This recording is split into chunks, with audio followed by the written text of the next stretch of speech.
para seguir compartiendo la palabra del Señor. Estamos ubicados ahora mismo en la segunda epístola a los tesalonicenses, en el capítulo 3. Hemos hecho un maravilloso recorrido a través de las Escrituras para aprender, para deleitarnos en ellas y también para aplicar la palabra de Dios a nuestra vida y pidiéndole a Dios que nuestra vida sea siempre productiva, que nos conceda esa maravillosa oportunidad cada día de ser productivos, de dar fruto, de no ser una tierra estéril. Como dijo el Señor en Mateo capítulo 13, el sembrador salió a sembrar. Pero la Biblia dice que parte de la semilla cayó junto al camino, otra cayó en pedregales, otra cayó entre espinos y otra cayó en buena tierra. Y la que cayó en buena tierra fue la que dio un fruto permanente, productivo, abundante, al 30, al 60 y al 100 por uno. Señor, concédanos a nosotros también ser una tierra productiva, una tierra bendecida por tu palabra, una tierra que críe árboles frondosos, fuertes y fructíferos, donde otros se puedan regocijar y aprender y cubrirse de el calor del sol, de la fuerza de las tempestades, y puedan encontrar en nosotros también una ayuda, un refugio, un consejo, que seamos personas con quienes valga la pena conversar, dialogar, que así sea, porque siempre tengamos la sabiduría, la palabra, el consejo, la exhortación, la mano que alienta y que reprende el mal con sabiduría, porque el que sabe hacer lo bueno y no lo hace le es contado por pecado. Gracias a Dios porque estamos aquí reunidos e iniciamos la lectura de la palabra del Señor. Segunda a Tesalonicenses, en el capítulo 3. Y así continuamos con estas maravillosas lecturas bíblicas. Por lo demás, hermanos, orad por nosotros, para que la palabra del Señor corra y sea glorificada, así como lo fue entre vosotros. El apóstol Pablo venía tocando un tema doctrinal acerca de la venida del Señor, específicamente del día del Señor, del día de los juicios, de la gran tribulación, de los tiempos en que habrá un imperio, un gobierno mundial que dominará y oprimirá a todos y perseguirá a quienes se atrevan a desafiarlo diciendo: yo creo en el Señor Jesucristo, yo creo en mi Salvador. Esto será como un desafío a ese imperio.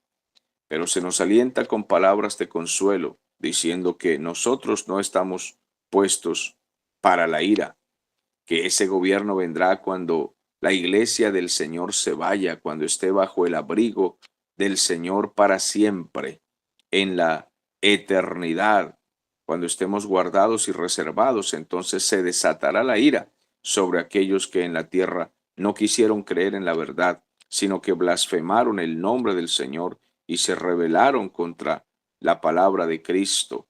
Aquellos entonces serán sometidos y por cuanto no creyeron en la verdad, tendrán que creer en la mentira.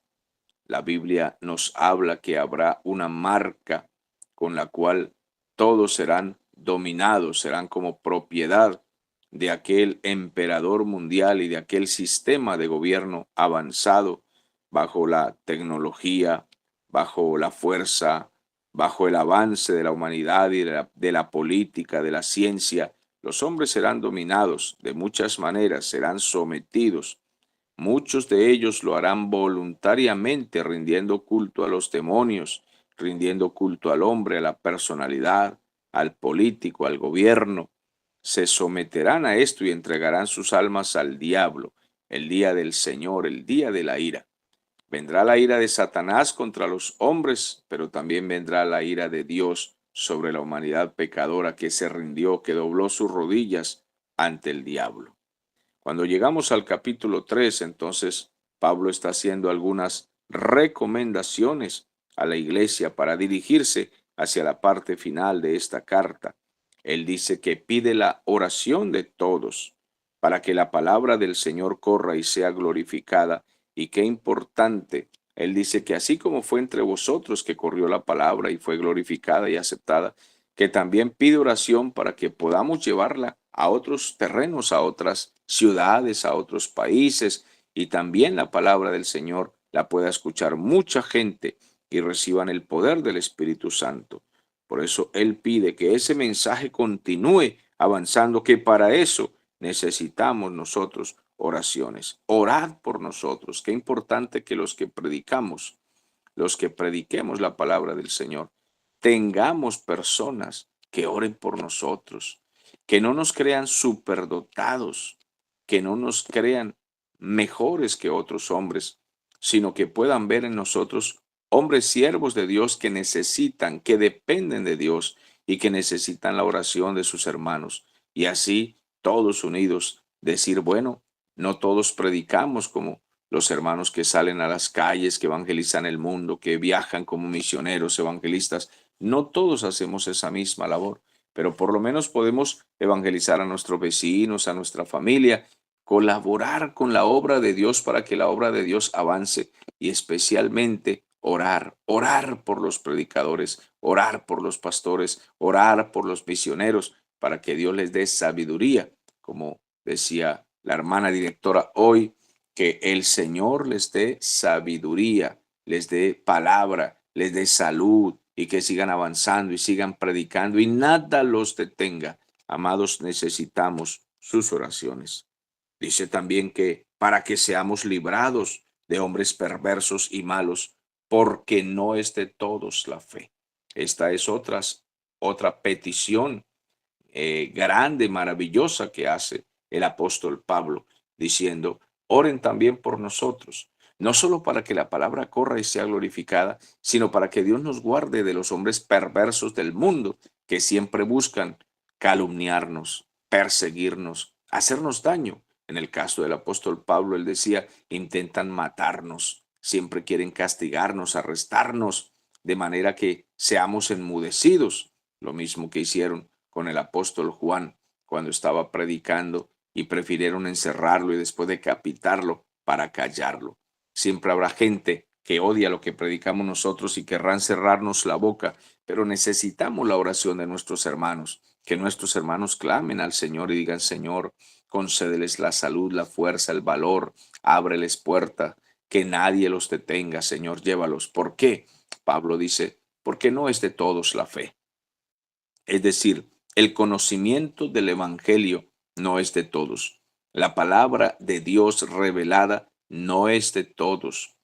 La capacidad para entender lo que predicamos y leemos no es de todos. La fe no es de todos. El Evangelio se le predica a todos, pero no todos aceptarán, no todos escucharán, no todos entenderán. Deberíamos estar felices de ver el privilegio que tenemos nosotros de poder leer, de tener una Biblia, incluso de tener una iglesia donde asistir, de tener entendimiento, de tener la gracia, el favor de Dios de nuestro lado. Amados, hay personas que a esta misma hora están durmiendo de su borrachera, de su droga, de su locura que tuvieron anoche, de su insensatez, pero nosotros estamos descansados para podernos levantar en la mañana con regocijo, con alegría, a escudriñar la palabra y a comenzar el día con una alabanza, con un cántico, con una oración y con abundante palabra. Esto es un privilegio que a nosotros se nos concede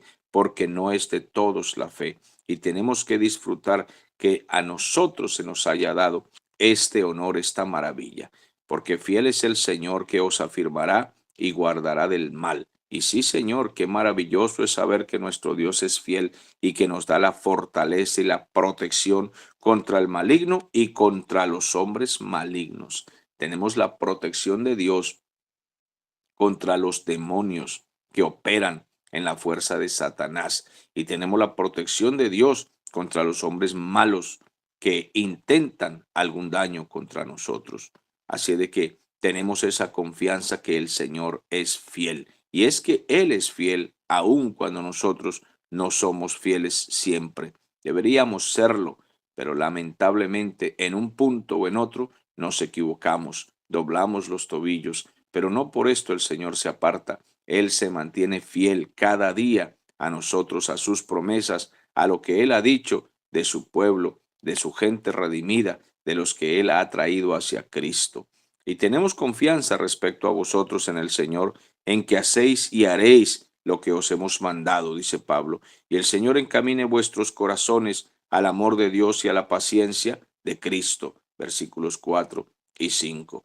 Entonces, Pablo está diciendo que confiamos en el Señor, en que aquellos a quienes les predicamos, ellos son obedientes y continuarán haciendo el bien y no van a claudicar. Y él ora para que el Señor les ayude a entender ese amor maravilloso de Dios, esa paciencia que nos ha tenido Cristo.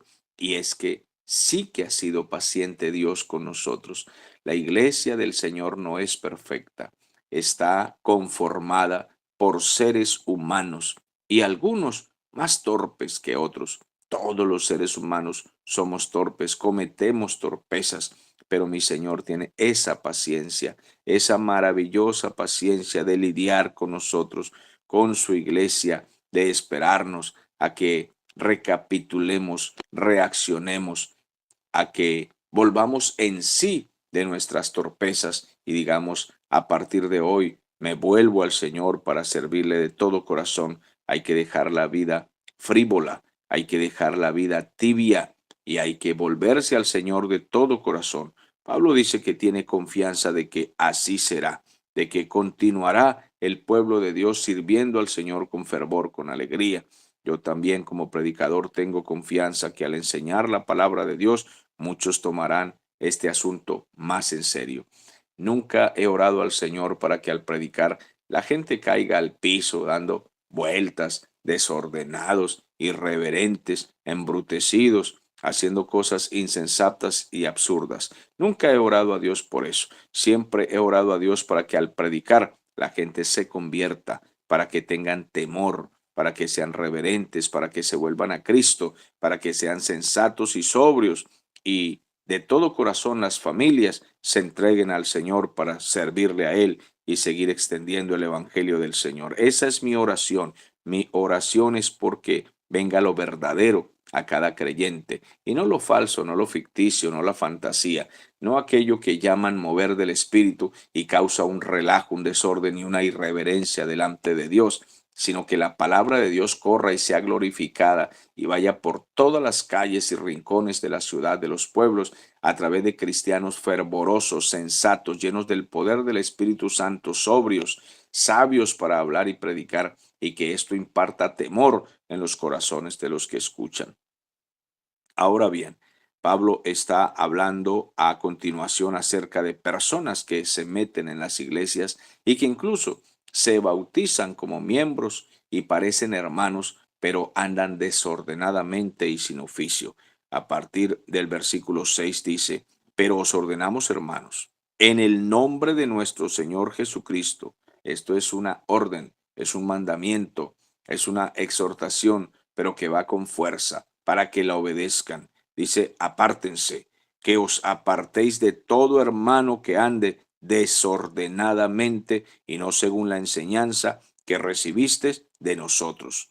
Porque vosotros mismos sabéis en qué manera debéis imitarnos. Pues nosotros no anduvimos desordenadamente entre vosotros, ni comimos el pan de balde de nadie, sino que trabajamos con afán y fatiga día y noche para no ser gravosos a nadie, a ninguno de vosotros, no porque no tengamos derecho a comer pues de lo que la iglesia da de las ofrendas, sino por darnos nosotros mismos o por daros nosotros mismos un ejemplo para que nos imitaseis. Porque también cuando estábamos con vosotros os ordenábamos esto, si alguno no quiere trabajar, tampoco coma.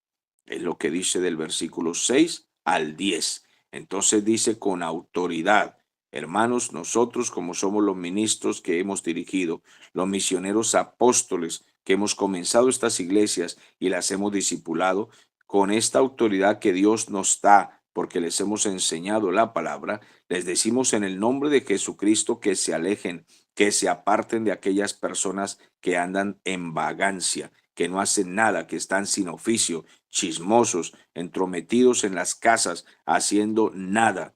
Nosotros le dimos a ustedes ejemplo, trabajando, aunque predicamos la palabra, hemos trabajado para nuestro sustento. Dice, no hemos sido nosotros perezosos, sino que nosotros con ejemplo hemos trabajado día y noche para no serle carga a nadie. Y el apóstol Pablo dice, aunque tenemos todo el derecho de pedirles a ustedes ayuda para nuestras necesidades, porque somos los predicadores y estamos constantemente nosotros estudiando, orando, discipulando y viajando, y necesitamos las ayudas que puedan dar las iglesias para que este ministerio continúe. Tenemos tal derecho, sin embargo, nos hemos negado y nos hemos esforzado a trabajar para darles ejemplo a ustedes, para que ninguno ande con esa vagancia de casa en casa. Entonces, el que no quiera trabajar, que tampoco reciba un plato de comida, que no coma, no le den a nadie que ande en vagancia nada, no se lo merece. Así de que hay personas en las iglesias, como dice Pablo, que andan en esa costumbre, en esas mañas tan feas de no trabajar y de estar averiguando lo que no es su asunto y de estar entrometidos, como ya decía en la primera epístola también estas mismas recomendaciones, que al parecer no fueron cambiadas, sino que hombres continuaron con la misma costumbre, malas costumbres. Las malas compañías corrompen las buenas costumbres, decía Pablo a los Corintios. Así de que aquí también está ese mismo ejemplo. No caminen con personas que tienen esas formas de vida. Dice, porque oímos que algunos de entre vosotros andan desordenadamente, no trabajan en nada, sino que se entrometen en lo ajeno. Versículo 11. Hemos escuchado esto de personas que están por allí sin oficio. Ustedes pendientes de reprenderlos a ellos. Apártense de ellos, no caminen con ellos, porque no están pendientes de las cosas celestiales, no están pendientes de lo que se les ha ordenado a través del mensaje de Cristo, sino que están pendientes de quitarle a otros sus bienes, de pedirles, de aprovecharse de los hermanos, de los que tienen buen corazón. Es necesario que ustedes no caminen con ellos.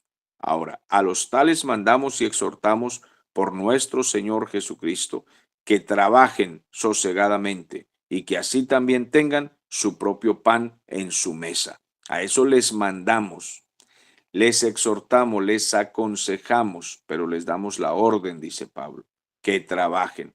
Así de que a estas personas es necesario incluso públicamente reprenderlas delante de todos, para que esta gente pues se avergüence y aprendan a ganarse su propio sustento y no se estén aprovechando de otros. Y vosotros, hermanos, no os canséis de hacer el bien, versículo 13. No os canséis porque siempre el mal está tocando la puerta y debemos insistir en hacer el bien. Insistir todos los días, insistir en hacer el bien. Si alguno no obedece a lo que estamos enseñando por medio de esta carta, dice Pablo, entonces a este hombre hay que señalarlo. No os juntéis con él para que se avergüence, que todos se den cuenta que ustedes no se juntan con el vago, con el vagabundo sin oficio, que todos se den cuenta para que él se avergüence. Pero no lo consideren un enemigo, dice Pablo, no, sino que hay que amonestarlo, reprenderlo para hacerle el bien. No se trata de un enemigo, sino de una persona que debe ser corregida, pero fuertemente, para que él enderece sus pasos torcidos. Note usted que aunque es una falla que consideramos grave, Pablo de todas maneras extiende la misericordia por si acaso estos vagabundos que se bautizan en nuestras iglesias y no quieren hacer nada, por si acaso Dios les concede el arrepentimiento, no lo traten como enemigo, repréndanlo a ver si se corrige. Puede ser que la persona entre en razón y entonces pueda corregir lo que está mal. Es lo que Pablo está diciendo aquí. Ahora bien, va a las palabras finales en este caso y dice, el mismo Señor de pasos de siempre, paz en toda manera, el Señor sea con todos vosotros. La salutación o el saludo es de mi propia mano, del apóstol Pablo, dice, de Pablo, que es el signo en toda carta mía, así escribo. La gracia de nuestro Señor Jesucristo sea con todos vosotros. Amén. Termina del 16 al 18. Entonces, que el Señor les dé paz. En todo momento y en toda manera el Señor les dé paz. Que el Señor esté con todos vosotros, con todos ustedes. Y Pablo dice, pues de esta manera es que les doy a entender siempre que las cartas llevan mi firma, llevan mi sello, tienen distintas demostraciones de que son mías para que las puedan conocer. Entonces está diciendo que esta carta a los tesalonicenses también es mía, dice Pablo. Y termina dando esta bendición. Que nuestro Señor Jesucristo los bendiga en abundancia a todos ustedes, dice el apóstol Pablo. Qué carta maravillosa. Así de esta manera, él cierra con poder, con potencia, con amor, exhortando, reprendiendo, corrigiendo y esperando que todos lean sus cartas, cartas inspiradas por el Espíritu Santo. Todas estas cartas nos dan ejemplo de hombres de Dios, trabajadores, luchadores, esforzados y de ninguna manera vagos. Los ministros de Dios deben ser trabajadores constantes en la obra de Dios, muy ocupados y no aprovechándose de nadie. Nada de eso que Dios me está mostrando que me dé un celular, que Dios me está mostrando que me dé un carro nuevo, que Dios me está mostrando que deben dar de a $1,000 por cabeza. Todas esas vagancias absurdas, eso no tiene nada que ver con el Evangelio del Señor. Debemos ser trabajadores honestos, que predicamos la palabra limpiamente y que confiamos en que el Señor es perfecto y Él suplirá para todas las necesidades de su pueblo y de una forma muy hermosa y especial, si podemos notarlo, a los siervos de Dios nos provee lo necesario, el sustento, el abrigo, un techo bajo el cual vivir y nos saca adelante para que no nos quejemos y sigamos predicando la palabra fielmente sin necesidad de hacer esas trampas, esas estrategias, estratagemas que hacen los hombres engañadores que van manipulando a muchos incluso en el pueblo del Señor. Bueno, de esta manera cierra y damos gracias a Dios por su bendita palabra. Él es poderoso. Hasta la próxima ocasión.